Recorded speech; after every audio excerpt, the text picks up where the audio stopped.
नमस्कार दोस्तों। तो हमारी आज की कहानी का नाम है सूरज का वचन।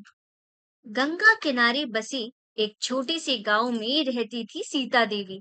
हर सुबह वो सूरज निकलने से पहले उठ जाती, आंगन बुहारती, तुलसी के पास दिया जलाती और भगवान को प्रणाम करती। उनका जीवन सादा था, पर दिल में एक भारी चिंता थी। उनका इकलौता बेटा मोहन कई महीनों से बीमार पड़ा था। डॉक्टर दवा, दुआ, सब कुछ आजमाया, पर कोई असर नहीं हुआ।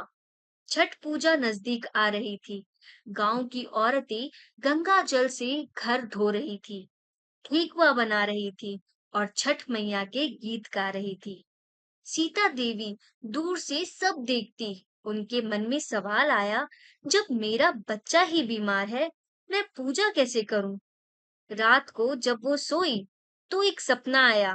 सूरज की तेज किरणों के बीच एक आवाज गूंजी, सीता, सूरज कभी उन पर कृपा करना नहीं भूलता जो सच्चे मन से उसे पुकारते हैं। अपनी श्रद्धा अर्पित करो और मैं अपनी रोशनी दूंगा। सुबह उठते ही सीता देवी ने निश्चय किया, वो इस बार छठ का व्रत करेंगी, अपने बेटी की खातिर। नहाए खाई के दिन वो गंगा किनारे गई। थके हुए शरीर और खाली पेट के साथ भी उन्होंने सिर झुकाकर छठ मैया से प्रार्थना की। हे सूर्य देव, मुझे धन नहीं चाहिए, सुख नहीं चाहिए, बस मेरे बेटे को आपकी रोशनी मिल जाए।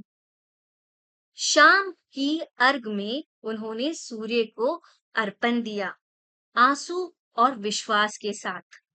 फिर थकी मांदी घर लौटी और बेटे के पास बैठ गई। रात बीती, सुबह की पहली किरण खिड़की से भीतर आई, सीधी मोहन के चेहरे पर पड़ी। लड़के ने आंखें खोली, मुस्कुराया और बोला, माँ, भूख लगी है।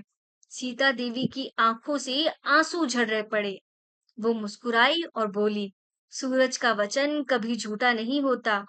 उस दिन से सीता देवी हर साल छठ व्रत रखती, गांव की बेटियों से कहती, भूख से शरीर कमजोर हो सकता है, पर विश्वास आत्मा को मजबूत बनाता है। सूरज हमें सिखाता है हर दिन उगना, सबको रोशनी देना और ईश्वर को धन्यवाद कहना। तो दोस्तों, इस कहानी से हमें ये संदेश मिलता है कि सच्ची भक्ति केवल व्रत या नियमों में नहीं होती, बल्कि उस प्रेम, विश्वास और आभार में है जो हम ईश्वर को अर्पित करते हैं।